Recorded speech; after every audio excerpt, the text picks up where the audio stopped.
Hello and welcome back to Fantasy Tier 4, the ultimate showdown where 64 teams battle head-to-head for fantasy football glory. This is episode 57, and I'm your host, Lauren Hill, and with me are Matt Ane and Corey Bassett. Matt, please introduce yourself. Hey everyone, I'm Matt. I'm excited to dive into this fantasy talk today. I can't wait, and we can't forget about our greatest commissioner in the planet, Corey. Hey guys, how's it going? I appreciate everyone working with the tech issues. We are switching platforms, as you could probably tell, and appreciate everyone bearing with us. But should be a fun show, and I look forward to it. So let's get at it. All right, so now before we get started, Oh, I'll wait. Go. Okay. Now, before we get started, Fantasy Tier 4 is something totally new, and we need your help. So no one has ever done a 64-team league like this on YouTube before. We are the first. So please smash that subscribe button. Like you're having a hit on a rival in the final seconds of the game. No mercy, all power. We're bringing your weekly football madness so intense, it makes Game of Thrones look like a rom-com.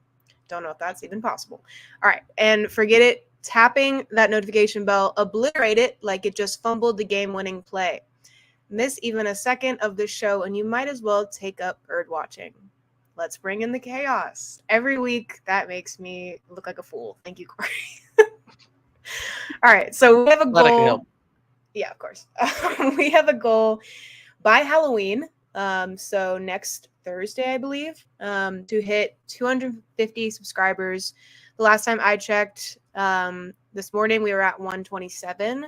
So please hit that subscribe button. We have a massive contest going on. If you've been following along on our socials, it has been posted, the grand prize, which is a Beckett certified autographed full-size Christian McCaffrey helmet. Very cool. Look down at Corey's screen right there. It's in his hands. There you go.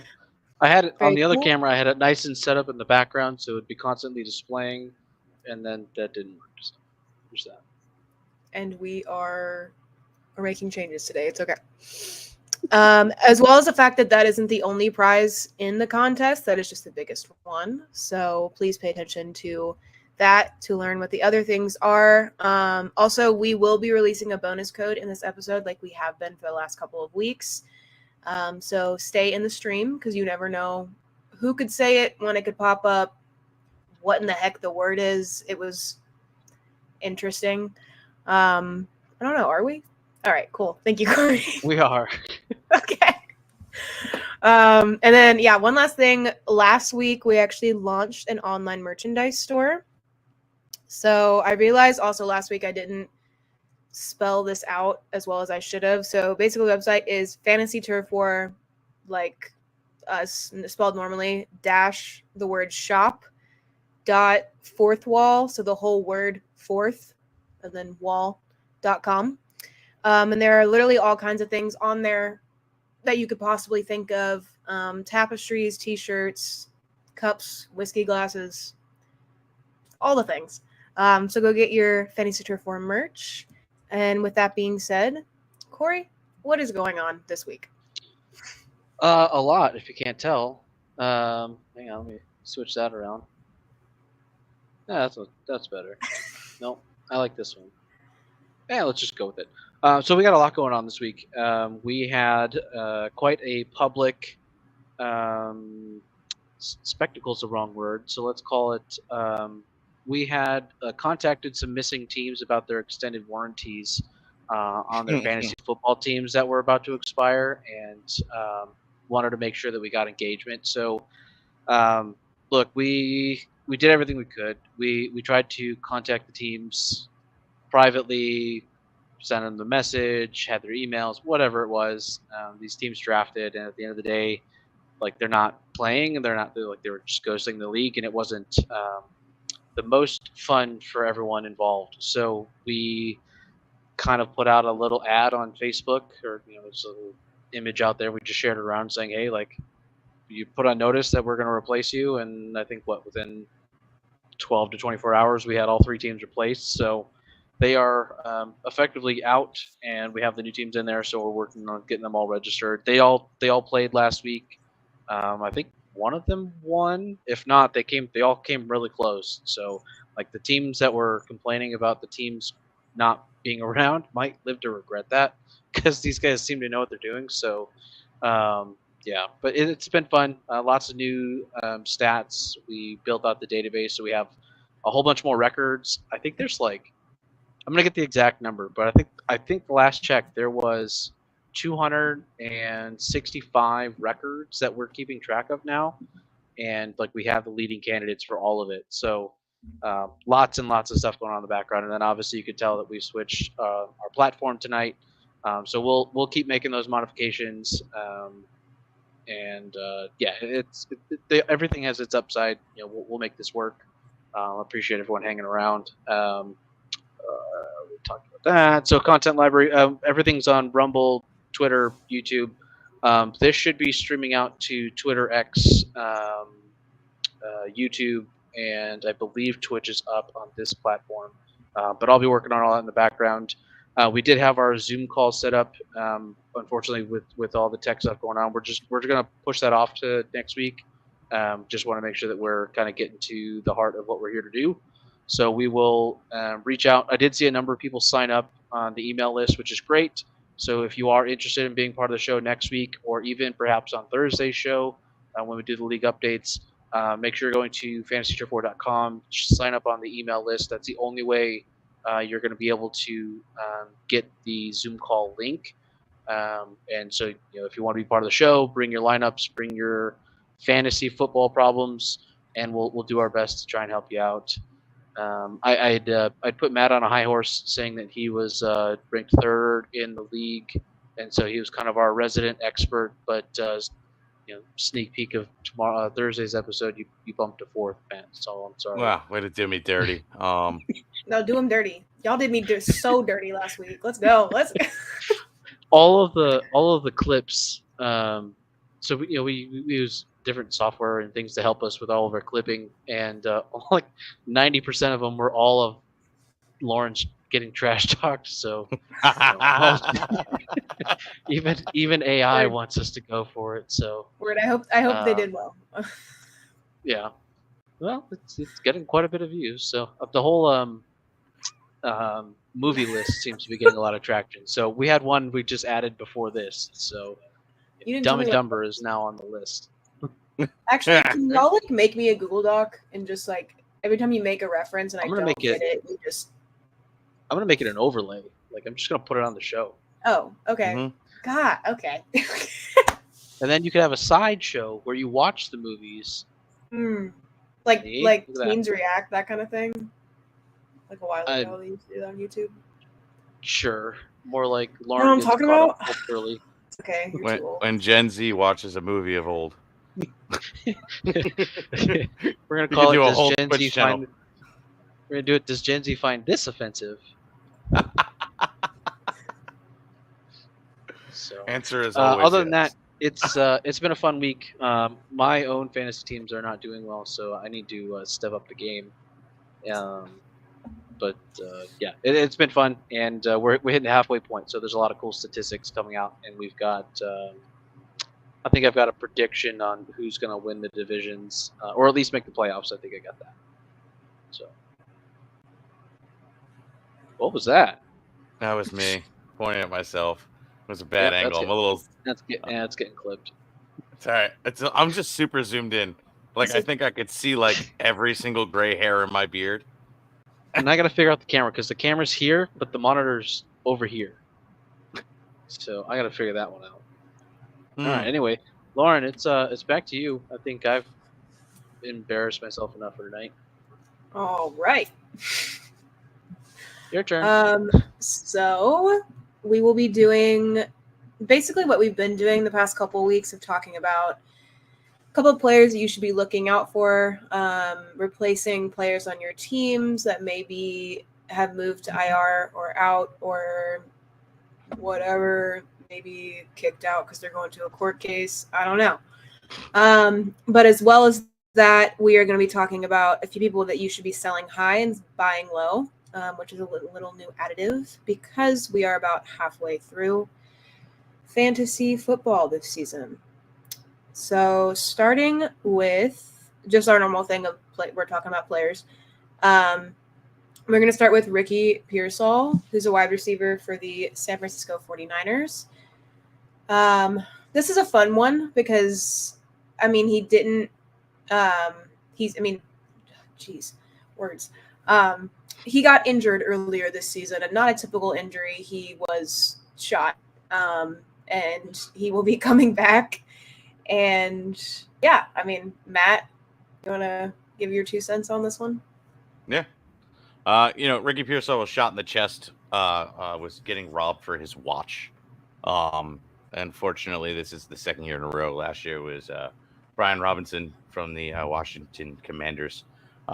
It's just unfortunate, but guy's a great talent. I believe a first round pick, if I'm not mistaken, and now is going to step into a position where Debo is hurt, and they're also quietly shopping him around. Brandon Ayuk is now down and out for the season with an ACL injury, and you need to try and figure out who's going to be the next thing and kind of be ahead of the waiver wire, right? Because nobody's thinking about Ricky Pearsall, truthfully. Everybody's thinking about Juwan Jennings, all the work that Kittle's going to get, and if Debo is somehow not sick anymore, the kind of targets he's going to get. But everybody's forgetting about little Ricky Pearsall on the back, and I think that he's going to be fantastic. He's actually only about 14% rostered on CBS, which is pretty darn readily available. And I think that he has all the upside in the world. Kid has great hands, great in the slot. I think that he might even have a little bit more show his game. I'm a pretty big fan, and also too, my guy stands at 6'1", 192 pounds. It's not like he's a small little guy like a Wes Welker. No, he's a big boy, and he's going to be coming across the middle and probably taking those nice dumps from Brock Purdy.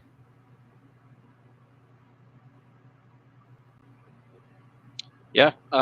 Actually, someone in the chat took my comments that I had. Let me back this out just a little bit. Let's give this a try. Yeah, well, that's beautiful. So Pearsall was one of Cameron Bassett's sleepers. He's in the league before the draft when Ayuk wanted to be traded. So that's the point I was going to hit on. Is Ayuk had been wanting to be traded in the beginning of the season, and that was one of the main selling points for him. For me, and so before the I'd say injury, but before the shooting, he was definitely a player I was keeping an eye on, and so I think that kind of brings itself back now. Definitely worth picking up because it seems like 49ers just start going right through everybody these days. So might as well play 1 week ahead and pick them up. Yeah, I mean, I don't really have anything other to say from the fact that I think he's going to be an awesome player. It's just something unfortunate happened earlier this season. He played a little bit in last week's game with 3 receptions and 21 yards. But yeah, with only 3 receptions and having 21 yards, I think that's good foreshadowing. So, yeah. Yep. Moving on. We ready? Yep. Okay. Yeah. We have Mr. Keon Coleman, who is a wide receiver for the Buffalo Bills. Has a lovely, outgoing personality. He genuinely, I don't think this is going to be an option for a lot of people in fantasy, especially if you're in like a 12 to 16 person league. Just because over the last 2 games, he has put up over 10 fantasy points. That tends to stick out to people, and you start snagging at the 2-week mark, even 1 week if you're desperate for it. But if he is open, 100%. I added him to my fantasy team in like week 2, and he was not doing anything. So yeah. No, I mean, Keon Coleman was somebody that everybody was kind of like, it was a sleeper in all redrafts, dynasties, and everything. He's pretty much like taken up everywhere in rookie drafts and things like that. But right now he's the reason why we're talking about him. He's under 60% owned, so he's out there in about 50%, and that means that he's still worth talking about, and he's still readily available. So he's definitely worth it. I feel like the acquisition of oh my God, Amari Cooper is really going to actually help him out, because I don't think the kid's ready to be like a 1. I don't know if he's really got it in him to be like the 1. Yes, he's a big boy. Yes, he's good at 50-50 balls, but can he handle the number 1 coverage? Through the first 7 weeks of football, it doesn't seem that way. He hasn't been able to take over a game, be the guy, He hasn't been able to, demand the targets. His best game was this last week with 7 with Cooper on the field, whereas like the rest was like 5, 4, 4, 1, 1, 5. Like, you look at it and you're just like, all right, like you're really not that guy. Now I think that he'll be getting number 2 coverage. It kind of actually boosts him up. I think he's a strong 2 candidate, like, how Devontae Smith is to AJ Brown. So, if he's out there, I'm totally adding him. In all leagues, unfortunately, I'm in he's owned owned completely, and I'm not getting a shot out of him. But you got to look around, and honestly, too, people might have been frustrated with him, and you'd be surprised he might be actually out on the waivers because of the inconsistency and the underwhelming performances he's had over the last couple of weeks. Yeah, I agree. I mean, yeah, even with the stats that he's been able to put up, like I said, he's probably not available in bigger, like deeper leagues, i.e. this one. But yeah, with like total stats just for 2024, he's put up, he's had 16 receptions, has run or received for 326 yards. It's just the only thing is he only has 2 touchdowns so far. But yeah, like with what you said, Matt, I think that number is going to increase now that he's getting more comfortable, as well as the fact that we did have a comment about that, saying Allen is just not trying to trust him, but he's the Bills version of Worthy, which I agree on that. I think it's just the rookie needing to be comfy, I guess, and so you have to build that chemistry. I don't know. I mean, you look at it like usually wide receivers don't really start, like rookie wide receivers don't really start contributing to the latter half of the season. That's fair. There's the Jamar Chases, there's, the Malik Neighbors and guys like that are an impact from day one. But you look at anybody else that's, an elite wide receiver, and it took them like a good, not only half, but like till like week 10 to really be like a fantasy star. So there could still be that breakout. Like, I just think that the Amari Cooper kind of speeds it. Like, it makes it more of expedites the process because now he's not getting that number 1 coverage. But I think he would have been fine all along. But it just, this year, I didn't think it was going to arise until like towards the end. Well, Matt, you're predicting correctly. That's the reason why I'm much higher in the rankings than you. Okay, we were being cordial. All right. Got him.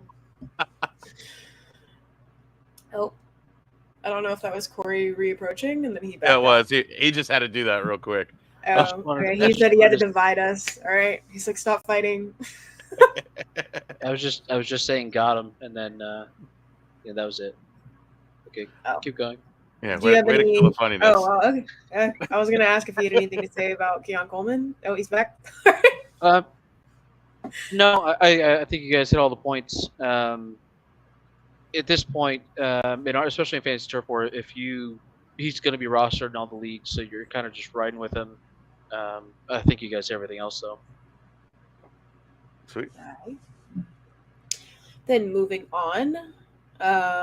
This one's an interesting one. I never really thought that we would talk about this man. Kind of like I never thought we'd mention really Andy Dalton. We haven't specifically covered Andy Dalton, but Jameis Winston. If y'all don't know that name, you're not probably playing fantasy football, or you don't know what's going on. He is now in the Cleveland Browns. Only played fantasy football in the last 5 years and forgot that he still existed. True. Yep. Also, like very Flacco. True. Yeah, but that's a little different. But yeah, Jameis Winston, quarterback. He is now playing for the Cleveland Browns. He's a team hopper. But with Deshaun Watson going down this past weekend with a torn Achilles, I don't want to say it because I know I'm going to be wrong saying it. They played a different quarterback up until they played Jameis Winston. I cannot remember his name. And then they put Jameis Winston in the end of the game, correct? Yeah. Yes, okay. And that seems to be, it worked because he scored a touchdown. Yeah, I mean, my only advice here is really if you had Deshaun Watson as QB1, sorry about that. I would go ahead and pick up Jameis Winston just because no one else is going to be grabbing for him with no other quarterbacks going down this past weekend. Yeah. Yeah, he's Captain Chucks a lot. He loves to chuck the ball down the field and, go for the long ball. And that's what I kind of like. I think it's going to bring up, Jerry Judy's value, honestly, because now we can kind of see what he can really do. I don't think that, the loss of Watson hurts anybody but the Browns organization. It couldn't have happened to a worse of a person. So it is what it is. Not upset about that at all. But ultimately, I look at it like this: for a fantasy perspective. Yeah, he needs to be picked up. We want to see what happens, but he's not like a priority. But he is a good streaming candidate. Who's he playing this weekend? I have it right here. So my guy is going up against Cincinnati. No, he already did. I apologize. The next one, thank you, is Baltimore. It's going to be a test, but at the same time, Baltimore has been giving up points left and right as well. So it's going to be interesting, especially if they go down early. He's going to have to chuck the ball, and it could be fantasy gold. It's not about what's on the scoreboard in real life. It's just really about what's on my fantasy team. And that's really where all I care about at the end of the day. Can Jameis Winston, be streamed to death and produce for us? Absolutely. Is it a risky one? Oh, absolutely. You gotta put on the depends before starting him and watching the game. But once you do, it may pay off, or you might be poo-pooing everywhere. But it is what it is. If anybody doesn't know what depends, it's an adult diaper. Yeah, I mean, luckily I don't have to know what that is just yet. You're close. Yeah, I'm kidding. Close, I guess. I guess I'm closer. Older. I guess I'm closer there than the other way. Either way, close to diapers, right? But no. So one thing I was trying to pull up while you're going through his stats is his fantasy production in his early years, and was not finding a whole lot. But I mean, it's a dart throw. Look, they were having problems with Watson. Conveniently or non-conveniently, that's not a thing that you have to worry about this week as a fantasy owner. And so if you're 0-6, 0-7, heaven forbid, you need to be making dart throws. So pick them up, give them a shot. At this point, what do you have to lose? Mm-hmm. Lauren, so what's your record? Hey, that's the one category I'm not struggling in. Thank you. Yeah, you might be in this position to have to do him. Oh boy, you might be in the position to start him though, because you might be losing Jaden Daniels this week. I might be in the position where I have to start this dude because I lost Jaden Daniels. You just kind of gotta figure out what's the best streaming option. He might be it. Yeah, fair point. All right, we're moving on to Romeo. Oh, I didn't look up pronunciations before this. Dobbs. In the dark here. Dobbs. Okay, that's not how that looks, but all right. Romeo Dobbs, wide receiver for the Green Bay Packers. He has put up some numbers this season so far. Just kind of the same similarity as Keon Coleman. So high numbers in the sense of yardage, but touchdowns just don't seem to be a big number there. But kind of like I just said with Keon Coleman, the last 2 games he's been able to produce over 10 fantasy points, so double digits, which obviously everyone loves to see. So my thing is just hoping that he can make more chemistry with Jordan Love. Again, like Matt said, with the wide receivers doing better in the latter half if they're not doing great in the beginning. So. Yeah. Dobbs is a little bit more widely owned, but I figured he was more of a notable mention. When I picked the guy on Sunday, he wasn't as highly picked. He's now up to 68% already, I guess, for leagues that, waivers run earlier. But you got to look at it like this. If he's out there, you got to add him. He seems to be getting the targets right now outside of my boy Jaden Reed. He's just definitely the number, I would say, 2 wide receiver in this. He got 10 targets the last one. Dontavian Wicks, we all thought was going to be a little bit better. That dude has ultimate talent in terms of breaking loose, but his hands are unfortunately not covered in pine tar, instead covered in butter. So he cannot catch the ball for the life of him. So there's Romeo Dobbs, a guy that, I think wants to be there, wants to be successful, is a hard worker, and somebody that's going to come down with the ball. So I definitely want to go out and add him. Put up two over 10-point weeks back to back. I think it's going to continue. They play Jacksonville this week. So, it's a great matchup in those regards. Jacksonville's defense as a whole. My 3-year-old can go out there and probably light them up. So I'm excited to see what Dobbs is going to do. If he's out there, add him. Don't fool around. We'll see what happens. Yeah, and I think we had a couple of chats last week's show about someone picking up Dobbs either in a trade or start sit kind of conversation. So we've talked about him a little bit. Numbers wise, he's been pretty decent. Matt, fact check my stats here. I have 34 targets, 23 receptions, 312 yards on the year. So like if that's true, then at least the stat lines are decently reliable in terms of production. It's hit or miss. He does have the red zone threat. He's got 2 touchdowns, so you're aiming for that. Yeah, it's really down to you should not be counting on him for your running back 1, but if you have to pick him up, especially on a week-to-week basis, you're not going to have any problems with this guy. Yeah, and then just how does Jordan Love grow, and then how does he grow with him? So. I think all in all, you're in a good spot. If you can pick him up, I definitely recommend going to do that, which I don't normally do for a Green Bay Packer. But go ahead. Womp womp. Womp womp. And all right, we good? Mm-hmm. You good on Romeo? All right. Next, and our final player update is Hunter Henry, tight end. He's been around for as long as I feel like I've been playing fantasy. I don't want to say a long time because I don't know if that's accurate. But he's a New England Patriot. I'm gonna give it to Matt to give his opinion first. Yeah. So Hunter Henry is about 57% owned. Right under that mark where I say, hey, I don't want to talk about him anymore. He's going up against the Jets, where last time he played the Jets, which was in week 3. I'm reading that wrong. Anyway, last time he played, not the Jets. Last time he went out, last 2 times he went out, he had over 10 points, and that's pretty much key right there.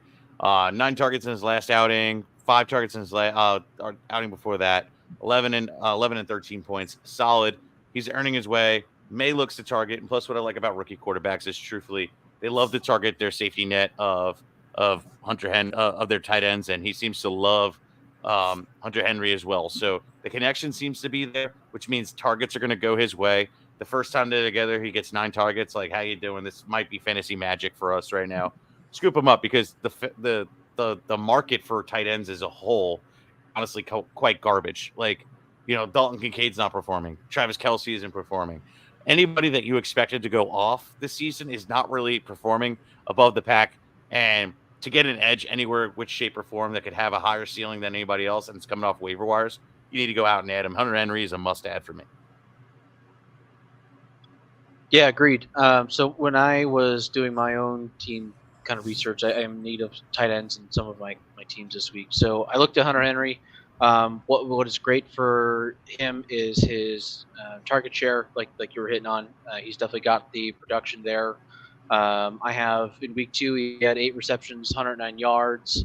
Had 8 receptions for 92 yards last week. So definitely getting the ball, which is something you want to see. His only downside I see is touchdowns. He's got 1 on the season in the first 7 games. So you would like to see it a little bit more, but I think the odds for that will increase as he starts to develop more with Drake May, and yeah. So I think I'm good picking him up on my own teams, and I think you should be able to as well. Like you said, the tight end well is not that great, so I think this is probably one of the bright spots of that.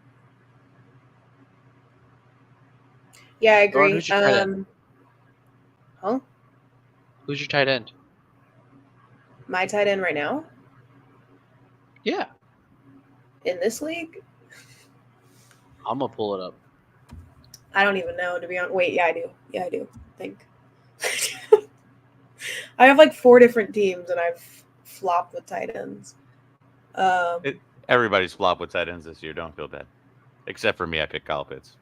All right. I don't actually wait. You have Brock Why am I not Bowers. thinking? I figure. Yeah. So you're gold. Homer. Yep. Yeah, I mean, I kind of wrote the same thing as my notes that Corey and Matt both touched on, the fact that just tight end performance hasn't been, I guess, overall tight end performance in the league has not been what it has been in the past. And he's just, again, like Corey said, just not really producing the touchdowns, but he's getting the yards and the receptions. And he's putting up has had 3 games this year that's been over 10 fantasy points. So honestly, for a tight end, like that's money. So if you are able to get him in your league, yeah, 100% go for it. Like in one of my leagues, I dropped Mark Andrews, and that felt so wrong. But I was like, this man isn't doing anything. Yeah, I've heard that quite a bit. People are kind of just done with Mark Andrews this year. So, I mean, I don't fault you for the decision. I think it's I would probably do the same thing. Oh, he's still sitting there. I go back and check. I'm like, did anybody take my bait? No. Yeah, and that's the thing, right? It's like no one jumped on it. So, what does that tell you about your decision making on him as a player? Good. Good. All right. Well, moving on to our next section, we have our sell high section. If y'all want to explain this, I feel like you can explain it better than I will, and less words than I will say it in. So, Gotcha. So essentially, the part of the reason for this segment is essentially how do I take advantage of players, like teams that are in a desperate position to not only bolster my team and buy a player that's underperforming, but also capitalizing on value on a player that is essentially overperforming what they're actually going to be finishing as, right? So like, you look at your team, you look at the players, and you go, okay, who actually can sustain this throughout the rest of the season, and who's just really hot right now that's statistically is not being backed by what they're doing on the underlying stats, right? So like, for instance, like our next guy, I'll kind of give like a little like foreshadowing, like Alvin Kamara, right? His inefficiency as a yard per carry, right? What's the yard per carry? How often are they going to be doing, like, how is this sustainable with the amount of workload? Are they going to break down? All these kind of factors that come in. How could you capitalize and improve your team and take advantage of a bad team to kind of, make your team better, but also leave them in a worse state? That's usually how I go into it with, handing them a poop sandwich. what did he say? He likes poop sandwiches. Yes. Checks out. All right. Well, yeah. So Matt hinted on, we have 2 players in this category. The first one is Alvin Kamara. Y'all should all know who this is. Running back, New Orleans Saints, Tennessee alum. Don't say much about that. His stats for this season, although the Saints are currently 2-5, his stats do not reflect their record. For just 2024, so far in 2024, he has 111 carries, 438 total yards, 6 touchdowns, which he is tied at 3rd with that stat. The only low stat he has really is his average. He averages about 3.9 yards per carry. But like, give or take, he's still, like, if you listen to the rest of the stats, that really shouldn't matter to you. The only thing, like Matt said, if a player is doing better than the actual team is doing, and that is the case here. Starting off the season, everyone was like, whoa, the Saints are crazy good this year. And then they've lost 5 in a row now. So, yeah. I mean, the reason why I have him here is, like, one, I don't think that it's sustainable. I feel like eventually, they're going to be down in more games. It's not like Carr is the picture of health right now. They're going to be down, and you see it this week, right? He only had 7 rushing attempts. Yes, it was Denver. Yes, Denver has a fantastic defense, but I think that this is going to be the new scenario until Carr comes back, and that's if Carr can stay healthy. So right now, with him being inefficient with the yards per carry at 3.9, I don't think that he's going to be able to volume out and be productive, so that lowers his ceiling, and I don't think he has a solid floor. He does have a solid floor in terms of receptions, right? He's averaging about five receptions per game, which is great if you're at a half point PPR, but he's not really doing much with it. He's only had 3 games where he's like been super productive, uh, and with 1 touchdown on the season, you really got to hope that he could either go after it and you know get you like 75 rushing yards and about 65 passing receiving yards and about six receptions just for him to have a good outing. Whereas like, okay, you have these running backs out there that you could trade Kamara probably for like, I don't know who's an underperformer right now. Let's think about this. Corey, you got any ideas? Who's a guy that's like a underperforming right now that should be performing better? Let me look at my teams because I guarantee there's someone on there. Right. I mean, there's somebody later I'd probably do it for, but I did that and then some. But like Jonathan Taylor, hurt right now, but also kind of underperforming. You have should have better examples ready to go. But ultimately, like that's the thing, right? Aaron Jones, yes, thank you, Cameron Bassett.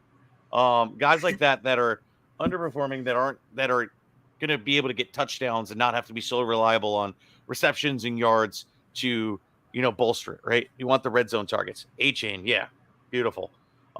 Those are guys that you really want to try and target. You could probably go 2-for-1 with the way Alvin Kamara is playing right now, and you could probably get Alvin Kamara for 2 guys in depth and walk away with a guy that I think is going to have a better ending than Kamara by the end of the season. Yeah, I think there's too many inconsistencies. To the extent that there's a rumor that Devontae Adams was threatening retirement if someone sent him over there to New Orleans. So, there was, I don't know if that's true or not, but I think it was. Either way, like there's a lot going on injury wise, and so he's benefiting from all of those things. When they start to go back to normal, I don't think the production for him stays the same, and so it's great for right now if you need a short-term solution, but get rid of him while you can, while he's still valuable, because in 3-4 weeks, whatever it may be, that might not be the case. It probably won't be the case. So act now while you can. Mm-hmm. I agree. Our second person on the sell high list, and I'm not gonna mispronounce this name this time for y'all to cackle at me for about 30 seconds. It's Chuba. The sass on that one. Chuba over. Running back, and he is on the Carolina Panthers. I'm gonna throw this one to Matt before I give my opinion. Okay. Yeah. So like, essentially, Chuba Hubbard. The reason why I'm saying it is I feel like his time is limited before, this production of him being so good is, going to run out because Jonathan Brooks is going to be activated, I believe, this week, and that means that at minimum, I think that he's probably got like a week or 2 left of this prime time, fantastic play that he's been doing. And then we're going to start seeing them working in Brooks. And by the end of the season, I think Brooks probably takes the job from him because he's going to be the outright better running back. But, and also just based off of just they spent such high draft capital, they're eventually going to have to work this guy in.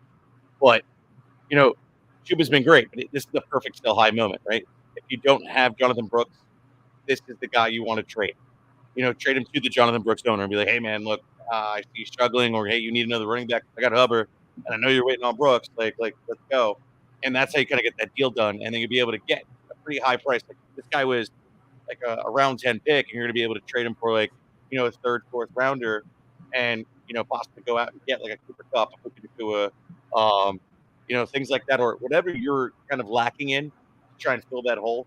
You probably can get more than one guy to fill the depth on your team, especially if you're in a position too where you're like, me personally in one league, I am in first and undefeated right now because Chuba Hubbard is one of those guys that I drafted, and I'm looking to sell him pretty high because 1, I'm sitting 7-0, and 2, I can bolster now up my lineup, great depth, and then watch him fade into the distance, into the darkness. Well, once Jonathan Brooks is back. Yep, I think you hit it right on the head, right? And we know this to be true because that's what he's always been. When Christian McCaffrey was in the role, he really was only highly productive when McCaffrey went down. And so I would expect the same behavior this time as well. So yeah, he's doing great right now. I've got him at 5.2 yards per carry, 103 carries. That's great. He's a solid workhorse, but I think Brooks will take the majority of that sharehold back. You may be lucky, and you may get those extra couple weeks. I think if you get so say he comes back this week. I don't know what the timeline is for him, but say he comes back in a given week, you may get that week plus one for him to get caught back up, but that's probably about it. And by that time he comes back, that value may be gone to where you can't capitalize on selling him. So keep an eye on it, but I would not expect Hubbard to continue to produce the way he has because he hasn't been used that way, and that's just been always the case in Carolina. Yeah, I mean, y'all took my points. It's fine. Should have went first. Basically, I was trying to be respectful, be a lady. All right. Yeah, basically, it's kind of the same thing. I don't think that this success is going to continue to this extent at this rate for the whole season. But he has put up above at least 10 points for the past 5 weeks. And Denver is coming up next week. So that could be good or it could be bad, just depending. I don't know. That could be good or it could be bad. So I'm not one to score predict because I don't tend to get score predictions right. I just like to choose teams. So, yeah, I mean, and also in the fact that Matt said this with Alvin Kamara, but I think this would be a good one to include in a trade bundle, not just one person for one person. Yep. Yeah, and just pulling up some quick stats. Broncos are allowing 111.7 rushing yards per game, so I think you're due for some production value there. So, assuming he gets somewhere around there and a score, you're looking at a pretty solid week for him. Yep.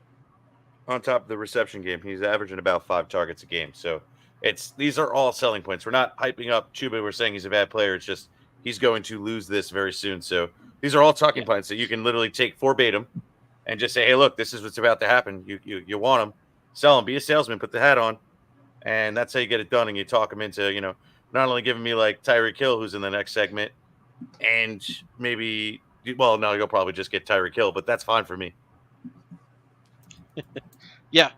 Don't take this as reasons you should keep him. It's a reasons you should convince the other guy to pick him up from you. Mm-hmm. All right. We're moving on to our buy low section. So the opposite. Yeah, we're starting here. Matt just hinted on it. The man himself, Tyreek Hill. Wide receiver on the Miami Dolphins. This is kind of a sad one in the sense that, like, obviously everybody knows that Tyreek is an amazing player. Literally, I mean, I don't want to say this year because his performance has not been anything to what he has been able to do every year prior that he's been in the NFL. I just think with Tua getting hurt so suddenly in the beginning of the season that the Dolphins as a whole haven't really been able to adjust to Tyler Huntley. But Tua is coming back hopefully this week. I know he's been practicing. I don't know if he's officially starting this week. I don't is that confirmed? He's on pace to play. Okay. I also saw that he will not be wearing the helmet that's specifically made for people that have had concussions previously, which I think is the Halo helmet, I think. Yeah, I think it's a Halo something. Yeah, he just didn't want to look like a bobblehead. It looks foolish, yeah, but also your health should matter. So, yeah. He looks like how his brain was on that night, wrapping around his head. Jesus. Matt cannot go without saying some ungodly thing at least one episode. Like what? God. Okay. Yeah, so my opinion on Tyreek, I have him on here literally in all caps, get this man gone. I'm going to rephrase that in the sense that I would like to see if Tua plays this week, which he's supposed to, I would just like to see how that chemistry is coming back into the game, because they were doing well together, and then womp womp, he got concussed. So, yeah. Yeah, no, I mean, so like, here's the thing: like, when Tua is there and out on the field, both him and Waddle, foreshadow, it is going to, obviously return to fantasy glory. That's essentially where it's at. So like, this is your last window to kind of buy in on Tyreek Hill, for the cheap, right?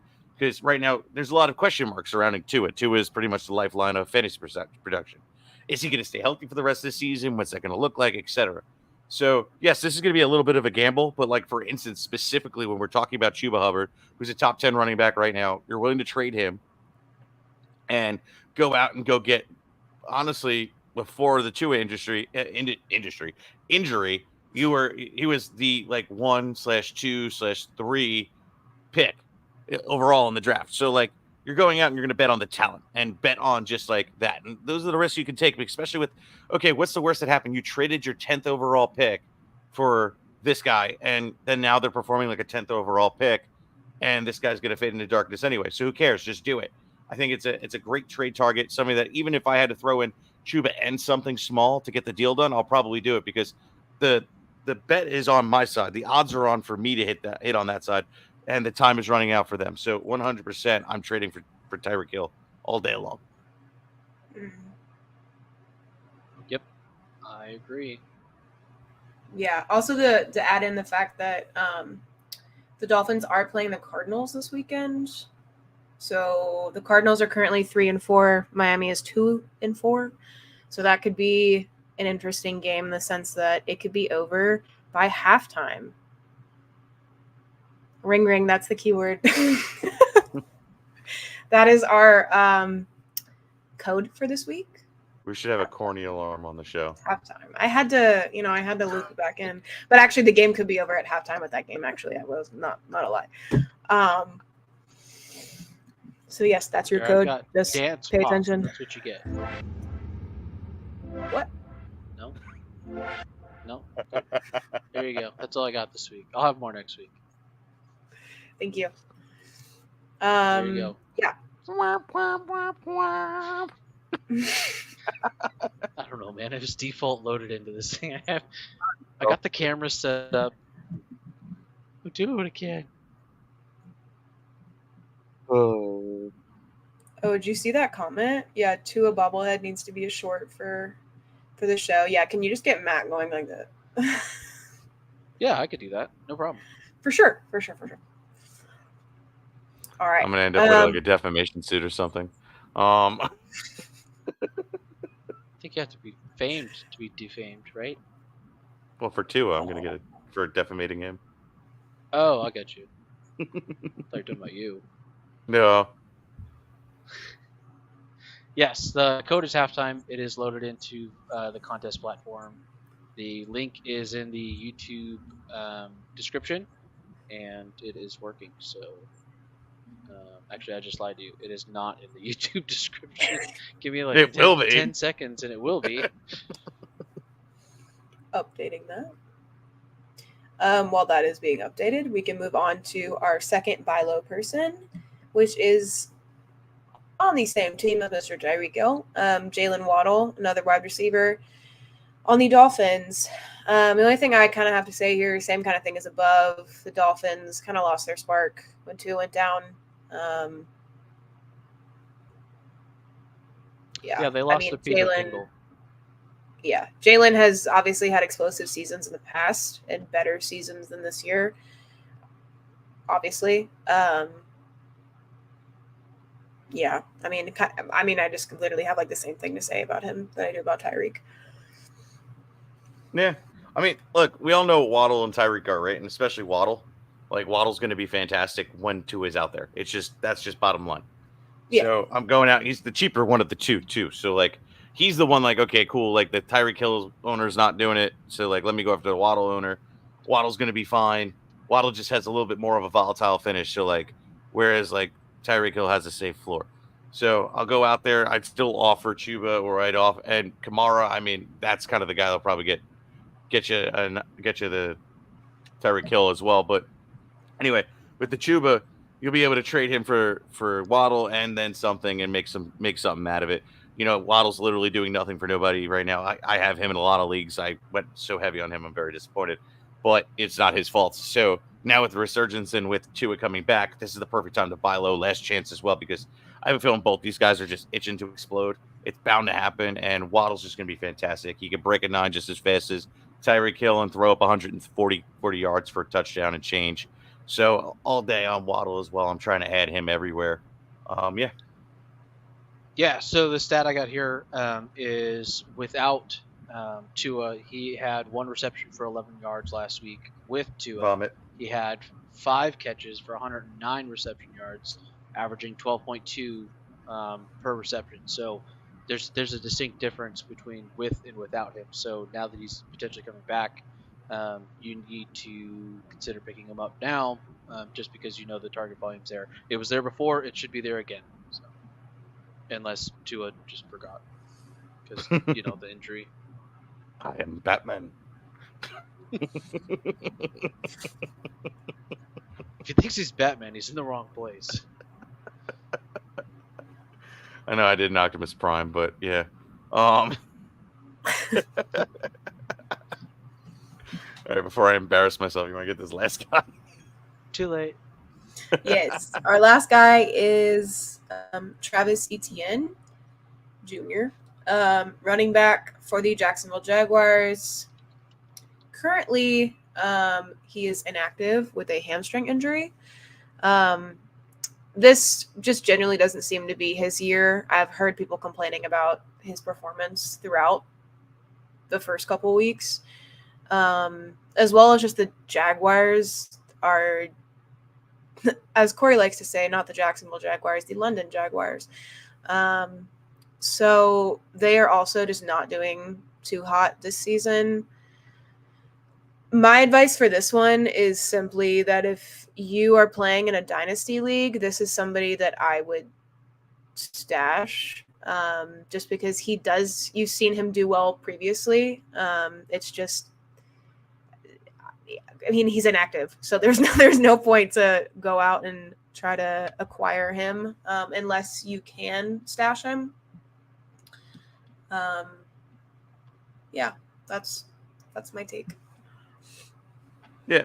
I'm the only reason he's out here is because you could probably buy low because yes, they're frustrated. Lauren just said it, right? Everybody's frustrated with the performance, what Tanks Bigsby's been able to do. There's fear surrounding how he might have, earned himself a role. And, those are all real fears for the owner. But the best thing about this is you're now going to be able to trade an asset that you're not really counting on for down the stretch, and you're going to be able to upgrade your team. And this is the part, right? We're not in the draft. We're in a part where essentially you just need to get every angle and every edge on your opponent every week. So if he misses the next 3 weeks and you acquire him in 3 weeks, he's fully healthy, the hamstring is healthy, and he returns to at least 50% workload with the reception totals because he's third down back no matter what. And then you add in, he gets about 11 to 13 carries per week and is able to do something with it. It's going to be a better role right there. So what I'll say is this. You've already upgraded, especially if you trade Chuba. Like I said, I'm full-blown sell if you can't tell. So he is another one that's perfect for it right now. Yep, I think Lauren hit my points about the Jacksonville Jaguars. I'm not interested in him as a running back. I mean, he's got some decent stats. He's only found the end zone a couple times this season, so he's not doing it for me. So feel free to sell him. Yeah, I think I have to say this. The only ETN that's been producing is the Georgia Bulldogs. So the brother. But yeah. Had to say that. Had to say it. Texas sucks. Horns down. All I can say is your team has a loss and mine doesn't. And what Penn number State, are baby. you ranked? Like 2. What? Yeah, and his team made the World Series. What about yours? Oh, bro, we're not even talking the same sport. Get out. No, I'm talking about Penn State. Oh, womp. Yeah, womp for you. I didn't lose Is a game it? yet. Is it a wait? You're not number 2. Georgia's Oh, number you guys decided to come up 3 now. Awesome. So we are right behind you now. 2. How does that Yeah, work? and then you get to play. actually- you get to play Ohio State in 2 weeks. Yeah, And but how does this work? You have a loss, we don't, and then you still end up going to 3. That makes no sense. I love college we got football. that dog in us? What you mean?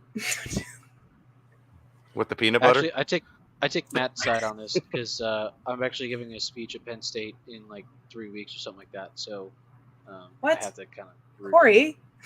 Sorry. Sweet. Corey, take me out of this. Take my. Easy. It's nice and quiet now. Next. Nice. You told me. I'm just I the know. guy in the back pushing buttons. You say remove, I hit, and see that's what I do. See. Okay, you can come back now. Thanks. I'll move on from that. We don't have to talk about Georgia football. It's okay. All right. But do y'all have any final thoughts on any of these players? Or No, I think we covered them pretty well. Let us know in the comments and on social media if you guys are liking the new segment, the way we're formatting this. If it's working for you, we'll keep doing it this way too. We're trying different things, new platforms, new segments. So you never know. Some of it works, some of it doesn't. But let us know either way. But I think we do have a couple of comments in there. One of them was the roster question, so let's go ahead and get into that. Now, I'm just gonna ask because I don't know what you guys can see on your end. Are you able to see the comments on your guys' side, Matt, Warren? yeah. Yeah. I just don't know okay, which one cool. you're referring to. Blue Yays. It's in the start column. Yep. So he traded Jacobs for Moore and an eighth round eighth round pick on a redraft. He's still got Kamara, Hunt, Pacheco, Hubbard, Bigsby. Needed a receiver. Now he has Cup, Reed, Moore. What do I think? What do I think is your league is hopefully already established on your setting up for draft picks for next season, because that is some shady business if you are trading your draft picks for next year on a redraft league.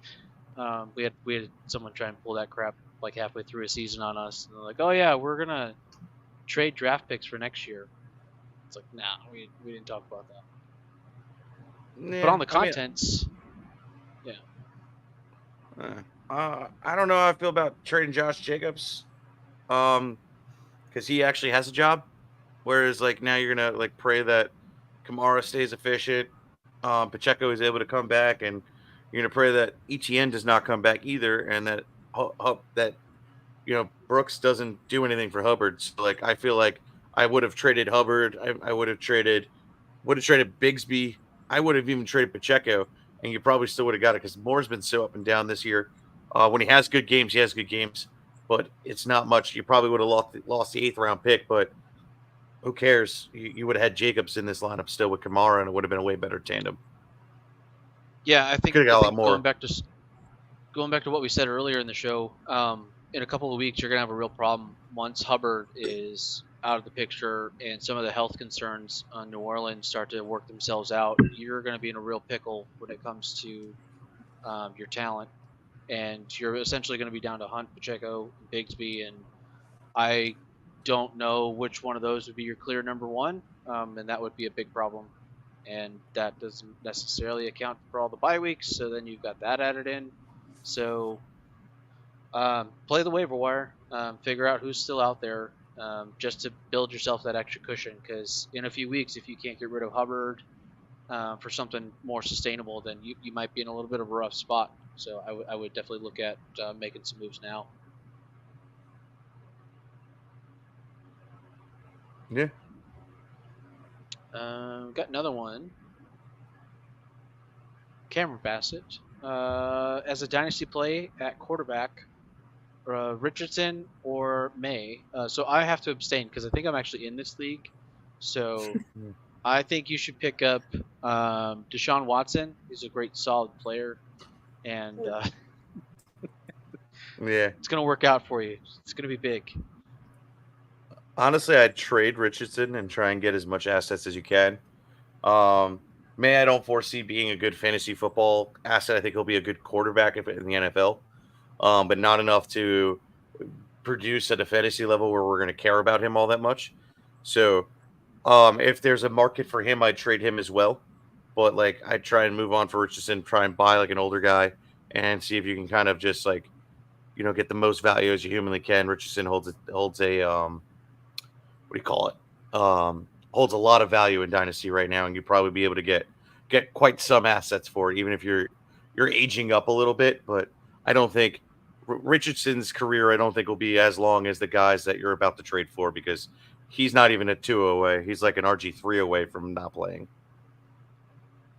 Yeah, and it also, without the full context too, when it comes to Dynasty, you also want to look at the whole picture. So what does your team look like now? Are you trying to make moves to get the win this year, or are you 0-7 this year and you're starting to reinvest for next year and make those kinds of decisions? So that plays into it too. If you're trying to make moves to win this year, then maybe that changes things for you.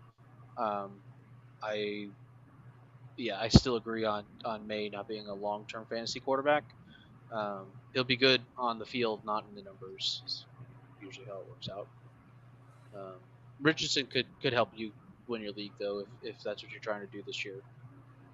Not in our dynasty league though. If this is the league, then definitely Deshaun Watson or Joe Montana. I heard he's good. Yeah, Joe Flacco. Yeah. No, he's still playing. Just in case that actually. No, I know, works, but he doesn't. Yeah, yeah, but he doesn't run the ball, so not a good fantasy quarterback. Fair point. Come on, guy. Let me finish. Tom Brady's still around.